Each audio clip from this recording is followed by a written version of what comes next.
বাংলাদেশের সর্বশেষ গুরুত্বপূর্ণ আপডেট সংবাদে আপনাকে স্বাগত। শুরুতেই সংবাদ শিরোনাম, পরে বিস্তারিত। প্রথমেই জানাবো, জনগণের মতামত ছাড়া বাজেট ঘোষণা করেছে সরকার, বলছে বিএনপি।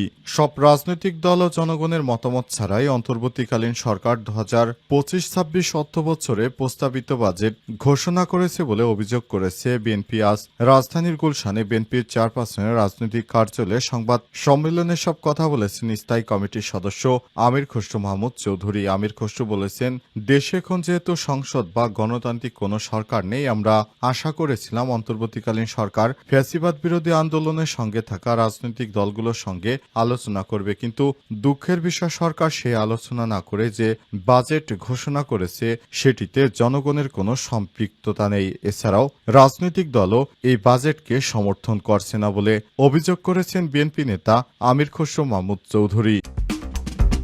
জানাবো, কানাডায় ভয়াবহ দাবানল ছড়িয়ে পড়েছে যুক্তরাষ্ট্রেও। কানাডার মধ্যাঞ্চলে শুরু হওয়া ভয়াবহ দাবানলের ধোঁয়ায় পুরো দেশ ছেয়ে গেছে। মাত্র কয়েকদিনে এই দাবানল ছড়িয়ে গেছে 37 লক্ষ একর এর বেশি বনভূমিতে, যা পরিবেশ ও মানুষের জীবনের উপর বিরূপ প্রভাব ফেলেছে। এই দাবানল কানাডাকে ছাড়িয়ে এবার যুক্তরাষ্ট্রের দিকে এগিয়ে যাচ্ছে। জানাবো, বাস্তুচ্যুত হয়ে স্কুলে আশ্রয় নেওয়া ফিলিস্তিনিদের উপর ইসরায়েলি হামলা, নিহত 18। দক্ষিণ গাজায় স্কুলে আশ্রয় নেওয়া ফিলিস্তিনিদের উপর আজ ইসরায়েলি বোমা হামলায় শিশুসহ কমপক্ষে 18 জন নিরীহ ফিলিস্তিনি নিহত হয়েছে। সরকারি সংবাদ সংস্থা অফার অনুসারে খান ইউনুসের একটি স্কুলে বাস্তুচ্যুত ফিলিস্তিনিদের তাঁবু লক্ষ্য করে হামলা চালায় দখলদার ইসরায়েলি বাহিনী। এদিকে 2024 সালে রেকর্ড পরিমাণ অস্ত্র রপ্তানি করেছে ইসরায়েল। গাজায় হামাসের বিরুদ্ধে ইসরায়েলের চলমান যুদ্ধের মধ্যে 2024 সালে রেকর্ড পরিমাণ অস্ত্র রপ্তানি করেছে নেতানিয়াহুর দেশ ইসরায়েল। ইসরায়েলের প্রতিরক্ষা মন্ত্রণালয় জানিয়েছে যে 2024 সালে 14.7 বিলিয়ন ডলারের বেশি অস্ত্র রপ্তানি করা হয়েছে, যা এ যাবৎকালের মধ্যে সর্বোচ্চ। এরপর জানাবো, 7 মাস ঘোড়ার পিঠে চড়ে মক্কায় হাজির 3 স্প্যানিশ। আধুনিক যুগে উড়োজাহাজ এবং জাহাজে করে মক্কায় হজ পালনের জন্য যখন লাখ লাখ মুসলিম সমবেত হচ্ছেন, তখন এক ব্যতিক্রমী যাত্রা সম্পন্ন করলেন 3 স্প্যানিশ মুসলিম। হজের উদ্দেশ্যে তারা ঘোড়ায় চড়ে আন্দালুসিয়া, দক্ষিণ স্পেন থেকে 6,500 কিলোমিটার পথ পাড়ি দিয়ে অবশেষে মক্কায় এসে পৌঁছেছেন। আর যে পথ ধরে তারা স্পেন থেকে পৌঁছেছেন সেটি আন্দালুসীয় মুসলিমদের জন্য 500 বছরের পুরনো একটি পথ। 7 মাস ঘোড়ার পিঠে চড়ে মক্কায় হাজির 3 স্প্যানিশ। আধুনিক যুগে উড়োজাহাজ এবং জাহাজে করে মক্কায় হজ পালনের জন্য যখন লাখ লাখ মুসলিম সমবেত হচ্ছেন, তখন এক ব্যতিক্রমী যাত্রা সম্পন্ন করলেন 3 স্প্যানিশ মুসলিম। হজের উদ্দেশ্যে তারা ঘোড়ায় চড়ে আন্দালুসিয়া, দক্ষিণ স্পেন থেকে 6,500 কিলোমিটার পথ পাড়ি দিয়ে মক্কায় পৌঁছেছেন। আর যে পথ ধরে তারা স্পেন থেকে মক্কায় পৌঁছেছেন সেটি আন্দালুসিয়া মুসলিমদের জন্য 500 বছরের পুরনো একটি পথ। আমিরাত ভিত্তিক দ্য ন্যাশনাল জানিয়েছে, মক্কায় পৌঁছানো আন্দালুসীয় দলটিতে আছেন আবদেল কাদির হারকাসি, আইদি, তারেক রদ্রিগেজ ও আবদুল্লাহ, রাফায়েল হেরান্দেস মানসা, মোহাম্মদ মেসহাবি নামের তাদের আরও একজন সঙ্গী ছিলেন। কিন্তু যাত্রা শুরুর দিকে দুটি ঘোড়ার স্বাস্থ্য সমস্যার কারণে তাকে মাঝপথেই থেমে যেতে হয়েছে। স্পেনের আলমোস্তারা লা রিয়াল নামক একটি পুরনো মসজিদ থেকে দীর্ঘ এই যাত্রাটি শুরু হয়েছে। 2024 সালের অক্টোবর থেকে হেরান্দেস মানসা ছিলেন ইতিহাসের শিক্ষক। 36 বছর আগে একটি কঠিন রাষ্ট্রীয় পরীক্ষায় উত্তীর্ণ হওয়ার পর তিনি ইসলাম গ্রহণের প্রতিজ্ঞা করেছিলেন এবং সেই প্রতিশ্রুতি পূরণের জন্য তিনি এই যাত্রা শুরু করেন। তবে যাত্রা শুরুর আগে ঘোড়ার প্রশিক্ষণ ও অর্থনৈতিক সংকট নিয়ে শুরু হয় তাদের কষ্টসাধ্য পথ চলা। আরব বংশোদ্ভূত খুজেস্তানি ঘোড়া সংগ্রহ করে তারা 4 বছর প্রস্তুতি নেন। যাত্রা শুরুর পর মক্কার পথে প্রতিদিন গড়ে 40 কিলোমিটার অতিক্রম করতেন এই হজযাত্রী। বাস্তুচ্যুত হয়ে স্কুলে আশ্রয় নেওয়া ফিলিস্তিনিদের উপর ইসরায়েলি বাহিনীর হামলা, নিহত 18।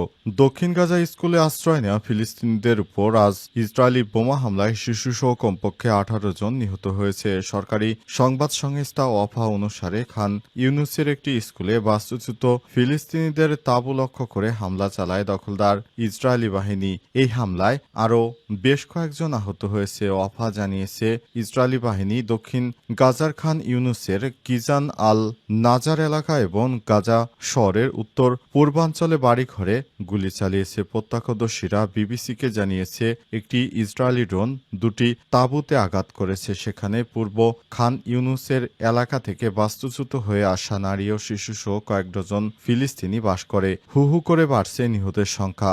গাজা স্বাস্থ্য মন্ত্রণালয়ের তথ্য অনুযায়ী গত ২৪ ঘণ্টায় ইসরায়েলি হামলায় কমপক্ষে ৯৫ জন নিরীহ ফিলিস্তিনি নিহত এবং ৪১০ জন আহত হয়েছে। মন্ত্রণালয়ের সূত্র থেকে জানা গেছে, যুদ্ধবিধ্বস্ত অঞ্চলে ধ্বংসস্তূপ থেকে পূর্ববর্তী ইসরায়েলি হামলায় নিহত ২ জনের মৃতদেহ উদ্ধার করা হয়েছে। বিবৃতিতে বলা হয়েছে, ২০২৩ সালের ৭ অক্টোবর থেকে গাজায় ইসরায়েলের গণহত্যা যুদ্ধে মোট নিহতের সংখ্যা বেড়ে ৫৪,৬০৭ জনে দাঁড়িয়েছে এবং ১,২৫,৩৪১ জন আহত হয়েছে। চলতি বছরের মার্চ মাসে যুদ্ধবিরতি ভঙ্গের পর থেকে ইসরায়েল ৪,৩৩৫ জন নিরীহ ফিলিস্তিনিকে হত্যা করেছে। জনগণের মতামত ছাড়া বাজেট ঘোষণা করেছে সরকার, বলছে বিএনপি।